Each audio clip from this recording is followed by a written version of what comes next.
നമ്മുടെ നാട്ടിൽ കണ്ടു എന്നുള്ളത് വളരെ സന്തോഷം നൽകുന്ന കാര്യം. ആ ഒരു ഏരിയ മാത്രം ഫോക്കസ് ചെയ്ത്, ആ ഒരു ഭീകര കേന്ദ്രങ്ങൾ മാത്രം ഫോക്കസ് ചെയ്ത് വളരെ ആസൂത്രിതമായിട്ട് ക്രിട്ടിക്കലായിട്ട് ചിന്തിച്ച് നേടിയെടുത്തൊരു വിജയം.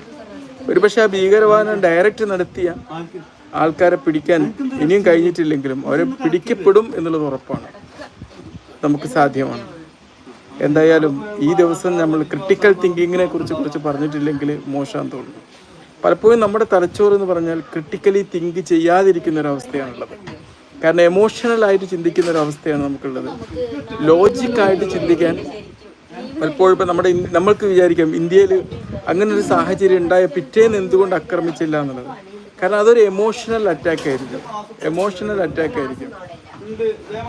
Good morning. പക്ഷേ അതിനൊരു സമയം എടുത്തുകൊണ്ട് അതിൻ്റേതായ ഒരു ടാർഗറ്റഡ് എല്ലാം കൺഫേം ചെയ്ത്